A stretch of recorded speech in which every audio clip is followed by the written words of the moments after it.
Le test de grossesse glissa des doigts tremblants de Beverly et cliqueta contre le sol en marbre froid de la salle de bain du penthouse.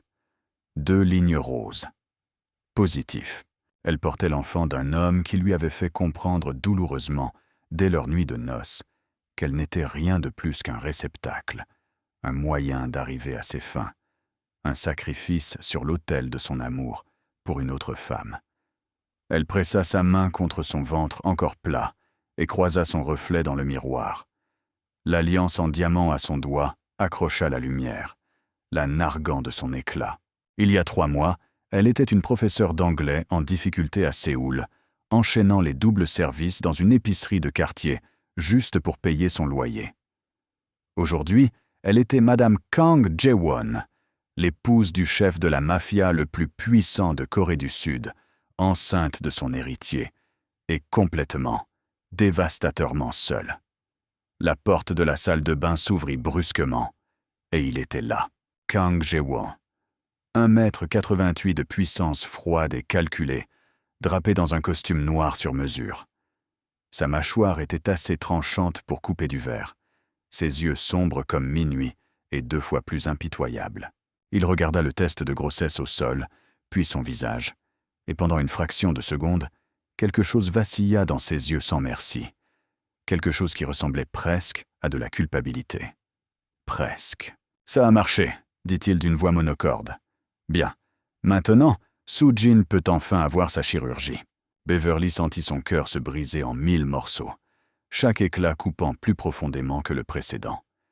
Elle savait qu'il s'agissait d'un arrangement commercial. Elle savait qu'il aimait une autre femme. Mais l'entendre réduire leur enfant à n'être à rien de plus qu'une transaction réussie lui donna envie de hurler.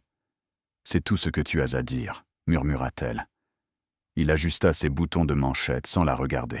Qu'y a-t-il d'autre à dire? Tu connaissais les termes quand tu as signé le contrat.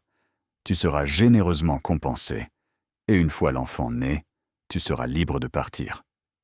Libre de partir, comme si elle n'avait pas passé les 3 derniers mois à partager son lit, à apprendre le rythme de sa respiration, à mémoriser la façon dont il prononçait son nom dans l'obscurité quand il la croyait endormie, comme si elle n'avait pas follement, stupidement, commencé à tomber amoureuse d'un homme qui ne l'aimerait jamais en retour. Mais Beverly avait grandi dans le sud de Chicago.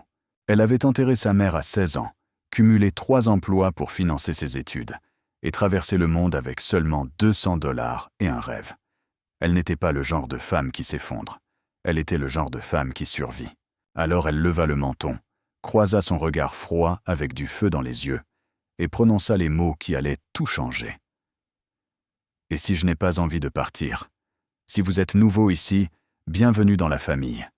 Assurez-vous de cliquer sur le bouton « S'abonner », d'activer la cloche de notification et de laisser un commentaire ci-dessous pour me dire ce qui, selon vous, va se passer ensuite. Croyez-moi, vous ne voulez pas manquer la suite de cette histoire. » 8 mois plus tôt, Beverly Johnson se tenait sous la pluie devant une épicerie de Séoul, comptant l'argent dans sa main et réalisant qu'il lui manquait $50 000 pour son loyer.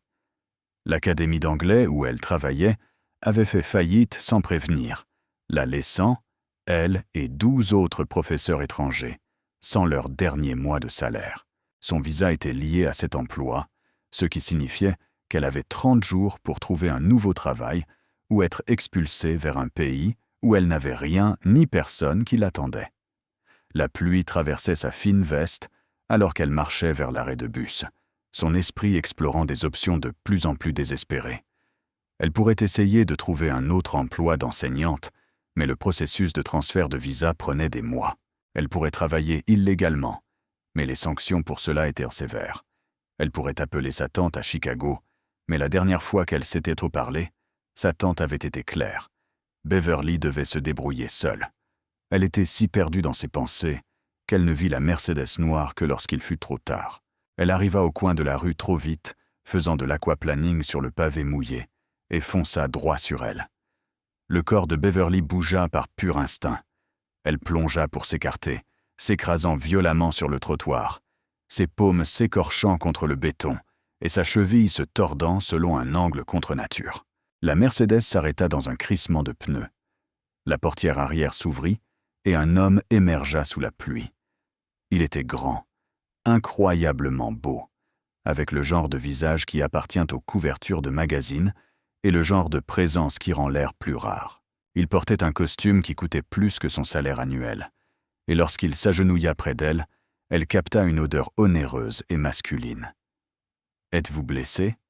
Sa voix était profonde, autoritaire, avec un accent suggérant une éducation internationale coûteuse. « Ma cheville, » réussit à dire Beverly, en essayant de s'asseoir. « Je pense que je me la suis tordue. » Il aboya des ordres en coréen rapide à son chauffeur, puis se tourna vers elle avec une intensité qui lui coupa le souffle. « Je vous emmène à l'hôpital. Ne discutez pas. Je n'ai pas les moyens d'aller à l'hôpital, » dit-elle sans réfléchir. Puis elle souhaita immédiatement pouvoir retirer ses paroles. Rien de tel que d'afficher sa pauvreté à un parfait étranger. Quelque chose changea dans son expression. Il regarda sa veste en lambeaux, ses chaussures usées, l'épuisement désespéré inscrit sur ses beaux traits, et prit une décision qui allait altérer leurs deux destins. « Je paierai pour tout. C'est le moins que je puisse faire. » Cela aurait dû s'arrêter là. Un accident de voiture, une visite à l'hôpital, un arrangement généreux de la part d'un homme riche ayant mauvaise conscience. Beverly se demanderait plus tard si le destin s'était moqué de sa naïveté. Elle passa 3 heures aux urgences pour se faire bander la cheville et les mains.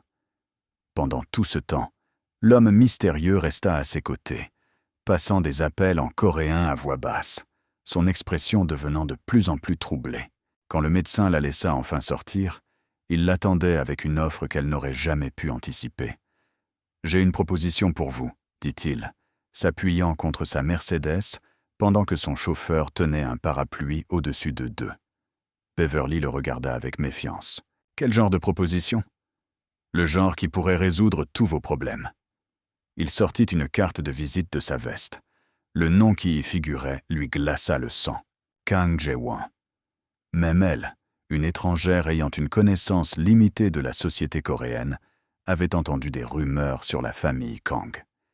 Il dirigeait le plus grand empire criminel d'Asie, ayant la main sur tout, de l'immobilier au jeu, en passant par le commerce international. « J'ai besoin d'une femme, » continua-t-il, observant attentivement son visage. « Une femme temporaire, quelqu'un qui puisse me donner un héritier d'ici 1 an. En échange, je rembourserai toutes vos dettes, je vous fournirai un nouveau visa et je vous donnerai 10 millions de dollars une fois le contrat terminé. » Beverly le regarda comme s'il avait 2 têtes. « Êtes-vous fou ?»« C'est possible, » admit-il avec un sourire sans joie. « Mais je suis aussi désespéré. Mon grand-père est mourant, et il a été clair sur le fait que je n'hériterai pas du contrôle de l'entreprise familiale à moins de produire un héritier.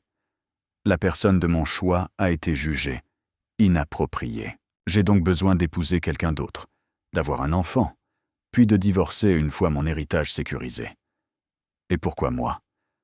Vous pourriez avoir n'importe quelle femme en Corée, parce que vous êtes une étrangère sans lien avec des familles rivales, parce que vous êtes assez belle pour que personne ne remette en question mon attirance pour vous, et parce que vous êtes assez désespéré pour envisager de dire oui. Il avait raison sur ce dernier point, et ils le savaient tous les deux. Beverly regarda sa carte de visite, puis son visage incroyablement beau, et sentit le poids de sa situation impossible peser sur ses épaules. « Et la femme que vous aimez? Celle que votre grand-père juge inappropriée ?» Pour la première fois, l'émotion perça son extérieur froid. « Elle s'appelle Yoon Soo-jin. Nous sommes ensemble depuis 5 ans. Mais mon grand-père refuse de l'accepter car sa famille a des liens avec une organisation rivale. Elle a besoin d'une opération qui coûte des millions. Et mon grand-père bloque mon accès aux fonds familiaux pour faire pression. Si je vous épouse et que nous avons un héritier, j'obtiens l'héritage. Soo-jin obtient son opération. Tout le monde est gagnant. Sauf moi, dit doucement Beverly. Je ne suis que le réceptacle. Il eut la décence d'avoir l'air mal à l'aise. Vous serez compensé, généreusement.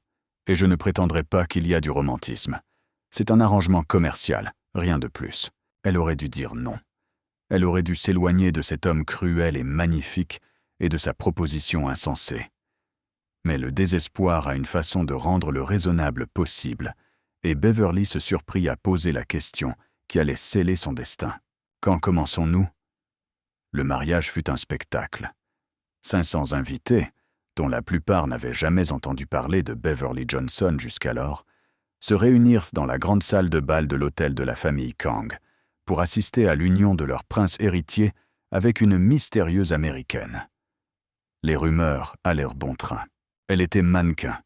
Elle était une célébrité. Elle était une espionne envoyée par une famille rivale. Aucun d'eux ne devina la vérité, qu'elle était simplement une pauvre fille de Chicago qui avait passé un pacte avec le diable. Beverly portait du blanc, parce que Jae-won insistait pour maintenir les apparences, mais elle avait l'impression de porter un linceul. La robe coûtait plus qu'elle n'avait gagné dans toute sa vie, et elle ressemblait à un costume. Elle remonta l'allée vers un homme qui ne voulait pas croiser son regard, entouré de gens qui ne l'accepteraient jamais, portant le poids d'un marché qui semblait plus accablant à chaque pas. Lorsqu'ils échangèrent leurs vœux, la voix de Jae-won était ferme et sans émotion. Lorsqu'ils s'embrassèrent pour sceller la cérémonie, ses lèvres effleurèrent à peine les siennes. Et lorsqu'ils posèrent pour les photographies, sa main sur sa taille semblait être une marque de propriété plutôt que d'affection. La nuit de noces fut clinique. Jae-won vint dans sa chambre du penthouse, son expression indéchiffrable, et prononça des mots qui la hanteraient encore des mois plus tard. « Nous devons consommer le mariage, produire un héritier. » Rien de plus. Beverly s'était préparée à la froideur, mais elle ne s'était pas préparée à la façon dont son corps traître répondrait à son contact. Il était clinique, certes, mais il était aussi beau, habile et étonnamment doux. Lorsqu'il entra en elle, elle eut un souffle court, et quelque chose comme de la surprise vacilla sur son visage. Quand ce fut fini, il se retira immédiatement, retournant dans sa propre chambre sans un mot. Mais il revint la nuit suivante, et la nuit d'après, et lentement, imperceptiblement, les rencontres cliniques commencèrent à changer. Il restait plus longtemps. Il commença à la regarder quand il faisait de l'amour, au lieu de regarder à travers elle. Il commença à prononcer son nom d'une manière qui faisait bégayer son cœur. Et Beverly, contre toute once d'instinct de survie qu'elle possédait, commença à tomber amoureuse de son mari. Les 3 premiers mois de leur mariage furent une étude de contradictions. En public, Jae-won était le mari parfait. Il lui tenait la main lors des événements, la présentait à ses associés avec fierté dans la voix et la regardait avec une adoration convaincante. En privé, il maintenait une distance prudente, se retirant dans son bureau pendant des heures, prenant des appels téléphoniques mystérieux qui le laissaient troublé et triste. Beverly savait que ces appels venaient de Soo-jin. Elle avait vu le nom s'afficher sur l'écran de son téléphone plus d'une fois, et à chaque fois, une petite part de son espoir se flétrissait et mourait. Mais il y avait des moments, de petits moments précieux qui lui faisaient croire que quelque chose de réel pourrait grandir entre eux. La nuit où il rentra blessé d'une réunion d'affaires et la laissa soigner ses plaies, ses doigts tremblant légèrement contre son poignet. Le matin où elle se réveilla pour le trouver, en train de la regarder dormir, avec une expression sur le visage qu'elle ne pouvait pas tout à fait nommer. Le soir où il rit d'une de ses remarques, un rire sincère qui transforma ses traits sévères en quelque chose d'époustouflant. Ces moments suffisaient à entretenir son espoir, même quand l'espoir ressemblait à un couteau dans sa poitrine. Le test de grossesse changea tout. Après que Jae-won soit sortie de la salle de bain ce matin-là, la rejetant elle et leur enfant en 3 phrases froides, Beverly passa des heures à pleurer. Puis elle essuya ses larmes, prépara un petit sac et fit quelque chose qu'elle n'avait jamais fait dans son mariage. Elle se défendit. Elle le trouva dans son bureau, au téléphone avec quelqu'un qui le faisait sourire d'une manière qu'il ne souriait jamais avec elle. Il raccrocha rapidement quand elle entra, la culpabilité traversant ses traits avant qu'il ne puisse la cacher. « Nous devons parler, dit-elle. Il n'y a rien à dire. Il y a tout à dire. » Elle traversa la pièce et se tint devant son bureau, le forçant à la regarder. « Je suis enceinte de ton enfant, ton héritier. La raison pour laquelle tu m'as épousée en premier lieu. Et tu ne peux même pas faire semblant d'être heureux. » « Heureux ?» Il rit amèrement. Il ne s'agit pas de bonheur, il s'agit d'obligation. J'ai fait ce que j'avais à faire pour la femme que j'aime, et tu le savais depuis le début. La femme que tu aimes, répéta Beverly, chaque mot ayant un goût de poison. Yoon Soo-jin, la femme qui a besoin de millions de dollars pour une opération. Dis-moi, Jae-won, qu'est-ce qu'elle a exactement? Quelque chose vacilla dans ses yeux. De l'hésitation, du doute. Elle a une maladie cardiaque rare. Les seuls spécialistes capables de pratiquer l'opération sont en Suisse. Et tu as vu son dossier médical? Bien sûr que oui. Mais sa voix manquait de conviction, et ils l'entendirent tous les deux. Beverly se pencha en avant, posant ses mains sur son bureau. Je vais te dire quelque chose, et j'ai besoin que tu écoutes vraiment. Quelque chose ne colle pas. Un homme aussi puissant que toi, avec des ressources dont la plupart des gens ne peuvent que rêver, et tu n'as pas pu trouver un autre moyen d'obtenir l'argent pour l'opération de ta petite amie. Tu as dû épouser une étrangère et la mettre enceinte. Soit tu n'es pas aussi puissant que tout le monde le pense, soit il y a quelque chose que tu ne vois pas. Le visage de Jae-won se durcit. Tu ne sais pas de quoi tu parles. Peut-être pas. Mais je reconnais le désespoir quand j'en vois. Et tu es désespéré depuis le jour de notre rencontre. La question est de savoir si tu es désespéré parce que tu l'aimes ou parce qu'elle t'a fait croire que tu devais l'être.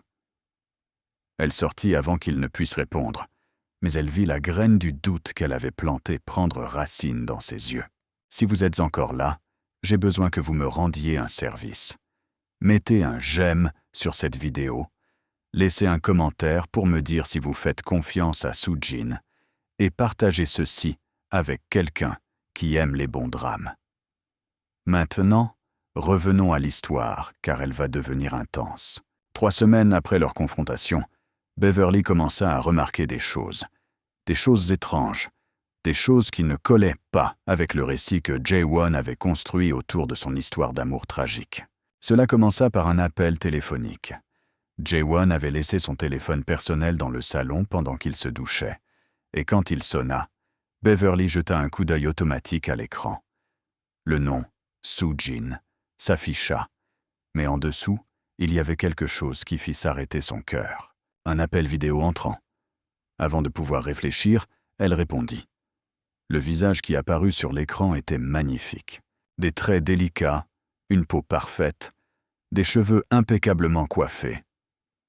Yoon Soo-jin ne ressemblait en rien à une femme mourant d'une maladie cardiaque rare. Elle avait l'air en bonne santé, vibrante et absolument furieuse de voir le visage de Beverly. « Qui es-tu » demanda Soo-jin. « Pourquoi as-tu le téléphone de Jae-won ?»« Je suis sa femme » dit calmement Beverly, même si son cœur battait la chamade. « Nous vivons ensemble. Pourquoi n'aurais-je pas accès à son téléphone ?» Quelque chose de laid traversa les traits parfaits de Soo-jin. Sa femme est un arrangement temporaire, une figurante. Ne t'installe pas trop confortablement, car dès que j'aurai ce dont j'ai besoin, tu seras jeté comme le cas social que tu es. De quoi as-tu besoin exactement ? Demanda Beverly. Parce que j'entends beaucoup parler de chirurgie et de conditions médicales. Mais tu as l'air remarquablement en forme pour quelqu'un qui est censé mourir. Le visage de Soo-jin devint pâle. Pendant un instant, son masque de supériorité glissa, révélant quelque chose de désespéré et de calculateur en dessous. Puis elle se reprit, son sourire revenant plus tranchant qu'avant. « Tu n'as aucune idée de ce dans quoi tu t'es embarquée, petite fille. Jae-won m'appartient. Il m'a toujours appartenu. Et quand ce sera fini, je m'assurerai personnellement que tu regrettes d'avoir jamais croisé mon chemin. » L'appel prit fin. Beverly resta figée, son esprit repassant tout ce dont elle venait d'être témoin. L'apparence saine de Soo-jin, son lapsus sur le fait d'avoir ce dont elle avait besoin, sa menace. Rien de tout cela ne correspondait au récit d'une femme mourante ayant besoin d'être sauvée. Quelque chose n'allait vraiment pas. Au cours des semaines suivantes, Beverly commença à enquêter. Ce n'était pas facile. Elle était enceinte, épuisée, et vivait dans une maison pleine de personnel fidèle à son mari. Mais elle était aussi intelligente, pleine de ressources, et motivée par quelque chose de plus puissant que la curiosité. Elle était motivée par l'instinct de protéger son enfant. Elle commença par se lier d'amitié avec le personnel de maison. Madame Kim, la gouvernante en chef, était dans la famille Kang depuis 30 ans et connaissait plus de secrets que quiconque. Au début, elle se méfiait de la mariée étrangère. Mais la gentillesse sincère de Beverly et son intérêt pour l'apprentissage de la cuisine coréenne finirent par la gagner. « Madame Kim », dit Beverly un après-midi, alors qu'elle préparait le dîner ensemble. « Puis-je vous poser une question sur mademoiselle Soo-jin ?» Les mains de la femme plus âgée s'immobilisèrent sur les légumes qu'elle hachait. « À quel sujet ?»« J'ai entendu parler de sa maladie, de son besoin de chirurgie. Mais je l'ai vue lors d'un appel vidéo l'autre jour, et elle avait l'air en parfaite santé. Est-ce qu'il y a quelque chose que je ne comprends pas ?» Madame Kim resta silencieuse pendant un long moment. Quand elle parla, sa voix n'était guère plus qu'un murmure. « Je ne devrais pas vous dire cela, si Monsieur Jae-won le savait. S'il vous plaît, je porte son enfant. Ne méritais-je pas de connaître la vérité ?» Quelque chose dans l'expression de la femme plus âgée s'adoucit. Elle regarda le ventre arrondi de Beverly, puis son visage, et sembla prendre une décision. Mademoiselle Soo-jin a été malade une fois, il y a plusieurs années, mais elle s'est rétablie. La chirurgie qu'elle prétend avoir besoin. J'ai surpris des choses, des appels téléphoniques, des conversations avec des gens de sa famille. Ce n'est pas d'une chirurgie qu'elle a besoin, Madame Kang. C'est d'un investissement. Que voulez-vous dire? Sa famille a tout perdu il y a 5 ans quand leur empire commercial s'est effondré. Elle s'est attachée à Monsieur Jae-won pour retrouver leur statut. Mais son grand-père a vu clair en elle immédiatement. La maladie, l'opération, c'est une histoire qu'elle raconte pour garder Jae-won fidèle, pour qu'il se sente responsable de sa survie. Mais l'argent n'est pas pour un traitement médical, c'est pour reconstruire l'entreprise criminelle de sa famille. Beverly sentit le monde basculer sous ses pieds. Elle lui a menti pendant tout ce temps. Et elle l'utilise. La voix de Madame Kim était lourde de tristesse. Elle est très rusée, celle-là. Elle sait exactement comment manipuler ses émotions. Il pense sauver l'amour de sa vie, mais en réalité, il finance les ennemis de sa propre famille. La révélation frappa Beverly comme un coup physique. Pendant tout ce temps, Jae-won avait tout sacrifié, y compris toute chance de bonheur réel, pour une femme qui l'utilisait. Il avait épousé une étrangère, l'avait mise enceinte, l'avait traitée comme une transaction. Tout cela parce qu'il croyait accomplir un acte noble. Mais il n'était pas noble. Il était une victime. Et Beverly était sur le point de devenir soit son salut, soit sa destruction. Elle avait un choix à faire. Elle pouvait porter cette information à Jae-won immédiatement, lui montrer la vérité sur Soo-jin, exposer sa manipulation et espérer qu'il la croirait plutôt que la femme qu'il aimait depuis 5 ans. Ou bien elle pouvait d'abord rassembler plus de preuves, monter un dossier en béton qui ne pourrait être nié, se protéger, elle et son enfant, des représailles de Soo-jin. Elle choisit la deuxième option. Cela prit 2 mois de plus. 2 mois d'amitié soigneusement cultivée avec les membres du personnel qui avaient été témoins de la vraie nature de Soo-jin. 2 mois passés à accéder discrètement à des dossiers financiers montrant des transactions suspectes. 2 mois à documenter des appels téléphoniques, à suivre des réunions et à construire un dossier qui détruirait tout ce pourquoi Soo-jin avait travaillé. Et pendant tout ce temps, quelque chose d'autre se produisait, quelque chose que Beverly n'avait pas prévu. Jae-won changeait. Cela commença par de petites choses. Il commença à dîner avec elle, au lieu de rester seul dans son bureau. Il lui posait des questions sur sa journée, sur sa vie avant la Corée, sur ses rêves pour l'avenir. Il commença à poser sa main sur son ventre arrondi, quand il pensait qu'elle ne faisait pas attention. Son expression douce et émerveillée, d'une manière qui lui serrait le cœur. Une nuit, au 5e mois de sa grossesse, il vint dans sa chambre pour la première fois depuis qu'elle avait confirmé la grossesse. Mais cette fois, il ne venait pas pour l'intimité physique. Il venait pour parler. « J'ai parlé à Soo-jin aujourd'hui, » dit-il, s'asseyant sur le bord de son lit, à propos des arrangements pour la chirurgie. Le rythme cardiaque de Beverly fit un bond, mais elle garda une voix calme. Et elle était étrange, évasive. Je lui ai demandé le nom de son spécialiste en Suisse et elle n'a pas pu m'en donner un. Je lui ai demandé de voir ses derniers rapports médicaux et elle a dit qu'ils étaient chez le médecin de sa famille qui était en voyage. Il regarda Beverly avec quelque chose qu'elle n'avait jamais vu dans ses yeux auparavant. De la vulnérabilité. « Ai-je été un idiot ?» demanda-t-il doucement.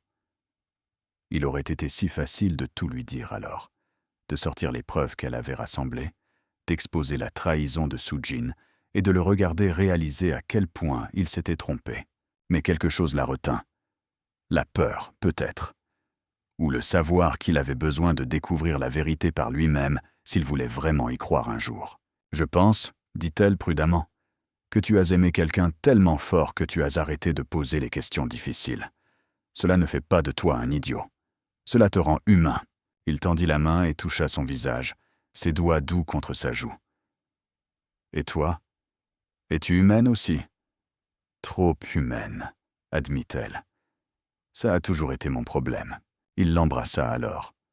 Pas comme avant, pas de manière clinique ou obligatoire, mais doucement, d'un baiser cherchant des réponses à des questions qu'aucun d'eux ne pouvait formuler.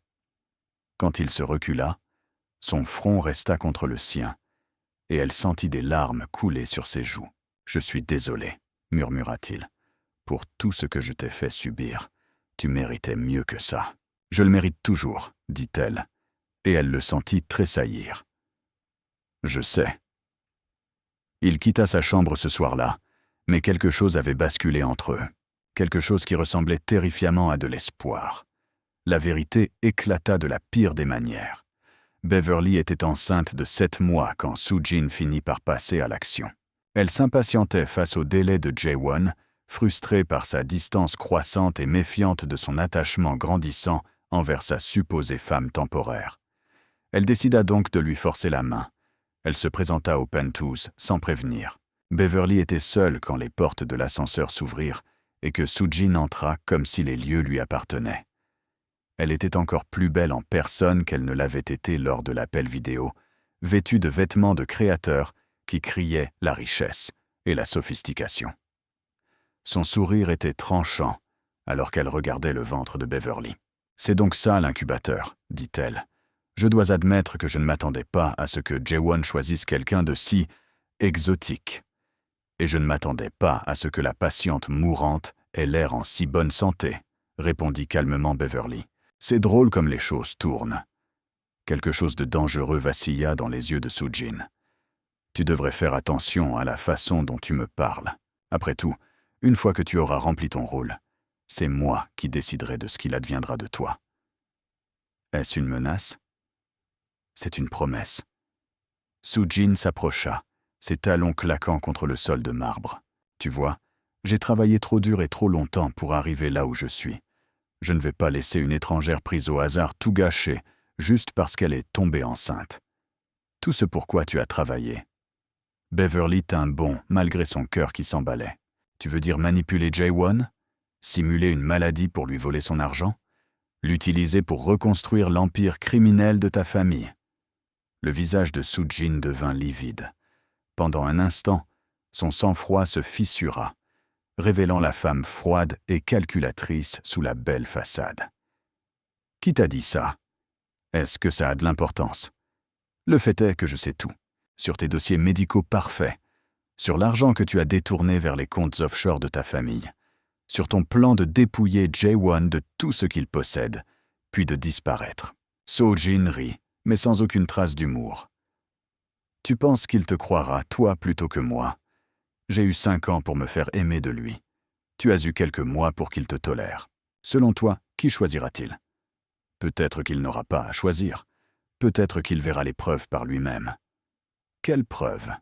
Beverly plongea la main dans sa poche et sortit une clé USB. « Relevés bancaires, transcriptions téléphoniques, documents médicaux prouvant que tu es en bonne santé depuis des années. Tout ce que tu as essayé si fort de cacher. » L'expression de Soo-jin passa du mépris à la rage pure.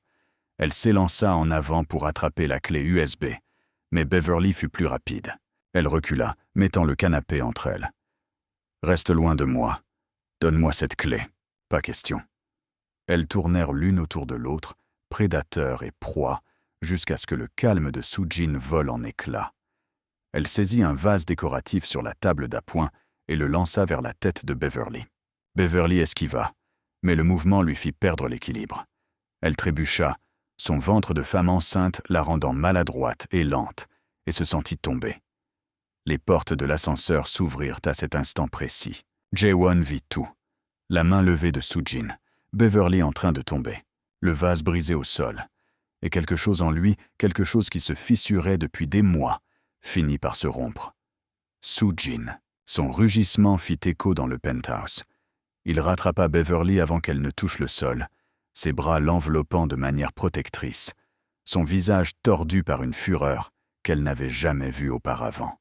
« Jae-won, bébé, laisse-moi t'expliquer », commença Soo-jin, sa voix devenant immédiatement douce et plaintive. « Expliquer quoi? Que tu viens d'attaquer ma femme enceinte? Que tu as essayé de blesser mon enfant? Elle n'est pas ta femme. C'est un outil, un moyen d'arriver à tes fins. Tu l'as dit toi-même, j'avais tort. La voix de Jae-won était de glace. J'avais tort sur beaucoup de choses, mais je n'ai pas tort sur ce que je viens de voir. » Beverly pressa la clé USB dans sa main. « Regarde ça. Regarde tout ce qu'il y a là-dessus. Et décide ensuite qui t'a dit la vérité. » Il regarda la clé, puis son visage, et pour la première fois depuis leur nuit de noces, elle vit une confiance totale dans ses yeux. Il regarda. Il vit, et son monde entier s'effondra. Les fichiers sur la clé USB contenaient 5 ans de tromperie, des transferts bancaires vers les comptes de la famille de Soo-jin, des dossiers médicaux montrant qu'elle s'était totalement rétablie de sa maladie il y a des années, des enregistrements téléphoniques où elle riait avec son frère de la facilité avec laquelle elle manipulait Jae-won, des SMS planifiant comment dépenser l'héritage une fois qu'elle aurait enfin mis la main dessus. Jae-won lut tout en silence, son expression s'assombrissant à chaque révélation. Soo-jin essaya de l'interrompre, de s'expliquer, d'inventer de nouveaux mensonges, mais il leva la main et elle se tut. La peur dans ses yeux était réelle cette fois. Elle savait qu'elle avait perdu. Quand il finit par lever les yeux de la tablette, son regard se posa sur Soo-jin avec une intensité qui la fit reculer d'un pas. « 5 ans, dit-il doucement. Je t'ai donné 5 ans de ma vie. J'étais prêt à tout abandonner pour toi. L'approbation de ma famille, ma liberté, ma chance d'un vrai bonheur. Et tout n'était qu'un mensonge. Jae-won, s'il te plaît, sors, si tu voulais juste m'écouter. Sors !» Le rugissement résonna dans le penthouse. Soo-jin tressaillit, des larmes coulant sur son visage. Mais l'expression de Jae-won ne montrait aucune sympathie. Il avait passé 5 ans à aimer un fantôme, sacrifiant tout pour une femme qui n'avait jamais existé. La femme devant lui était une étrangère, une escroc, une ennemie. « Si jamais je revois ton visage, dit-il d'une voix mortellement calme, je te détruirai. Ta famille, tout ce que tu as jamais touché. Est-ce que tu me comprends ?»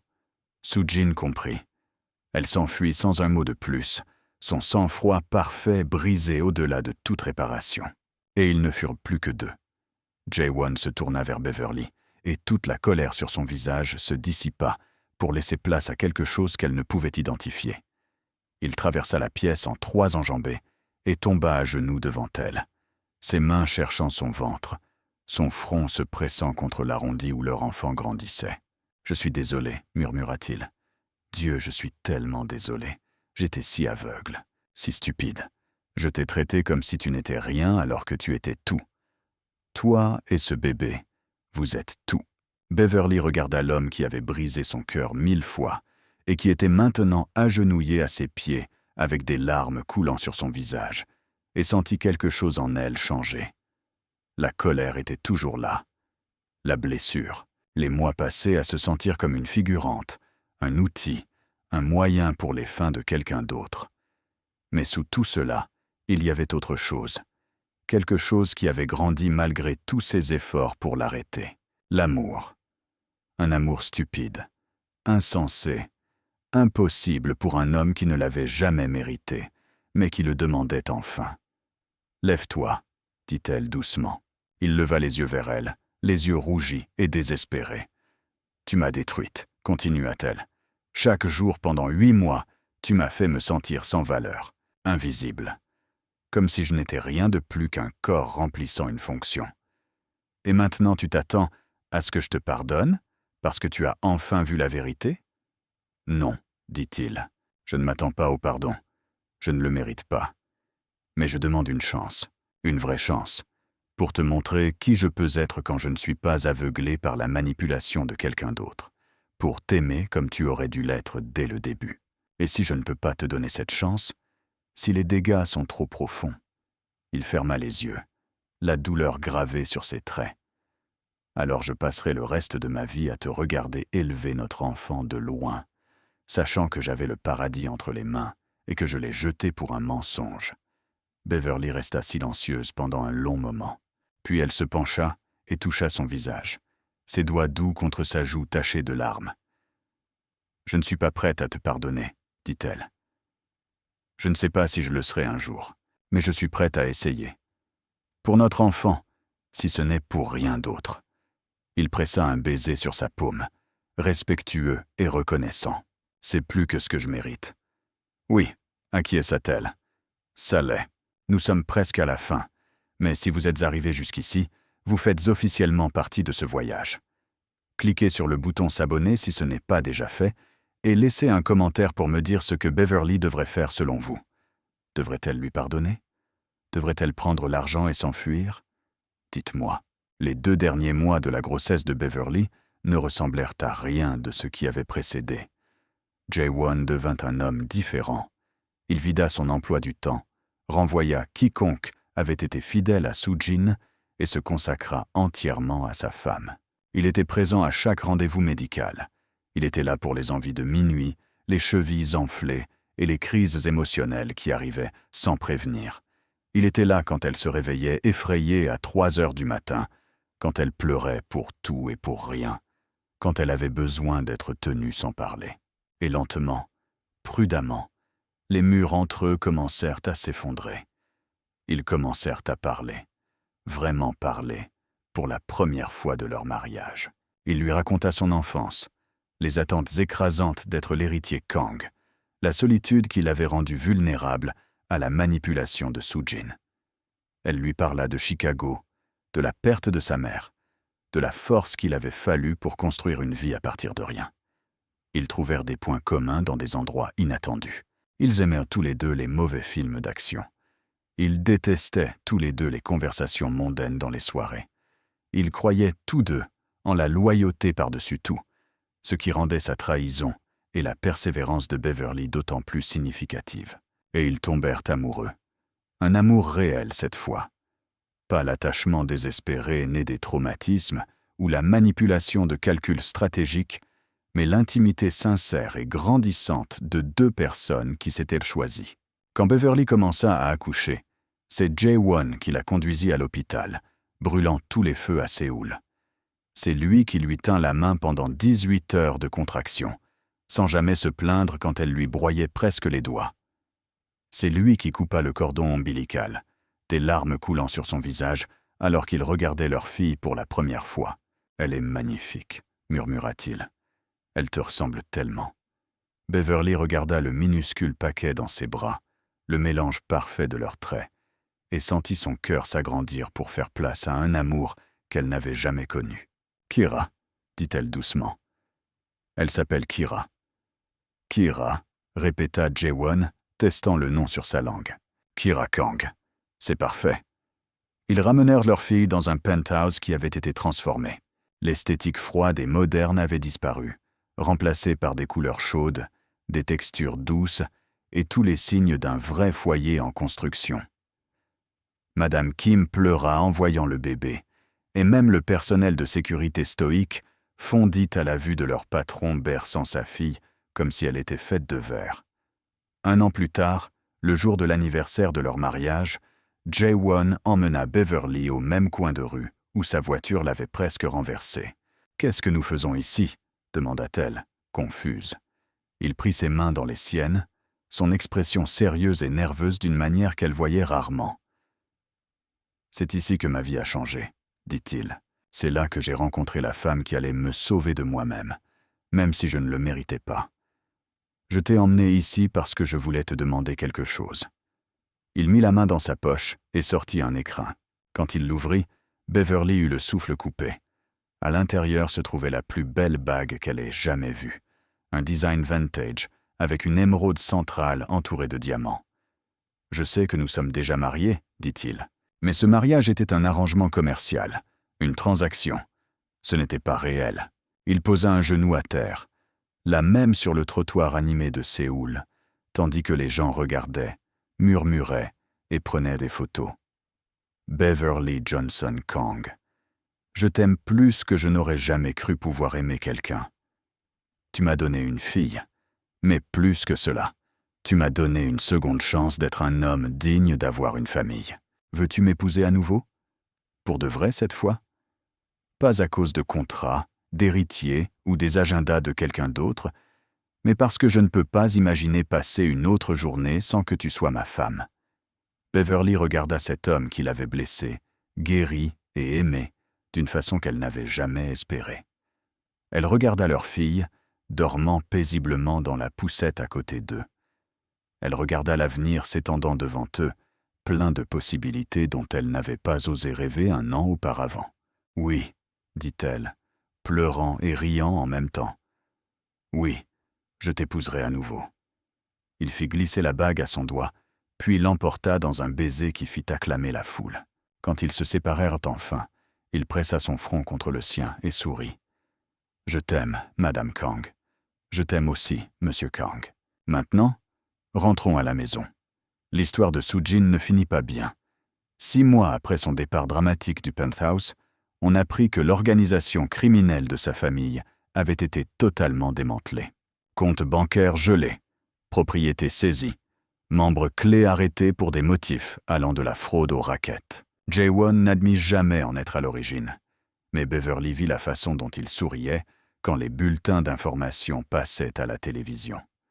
Certaines dettes exigeaient un paiement, et il était un homme qui récupérait toujours ce qu'on lui devait. Quant à Beverly et Jae-won, ils vécurent une vie qu'aucun d'eux n'avait prévue. Pas parfaite, car aucune vie ne l'est, mais pleine d'amour, de rire et du genre de partenariat qui ne naît qu'après avoir traversé le feu ensemble. Leur fille Kira grandit en sachant qu'elle était aimée. Elle apprit le coréen avec son père et l'anglais avec sa mère.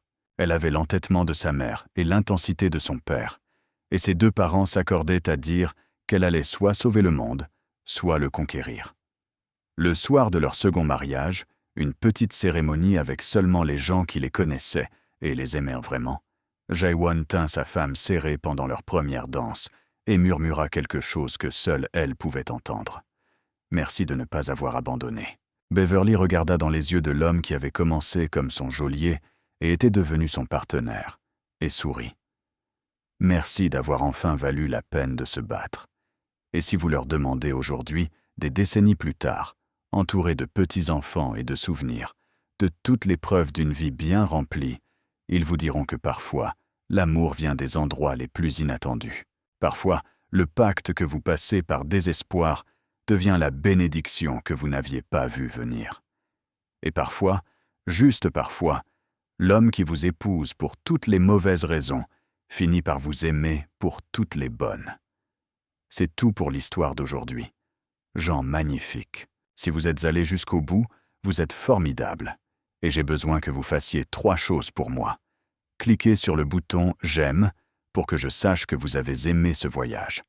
Laissez un commentaire pour me dire quelle partie de l'histoire vous a le plus touché. Et si vous n'êtes pas encore abonné, qu'attendez-vous? Rejoignez la famille, activez les notifications, et je vous verrai dans la prochaine vidéo avec une autre histoire qui va vous chambouler.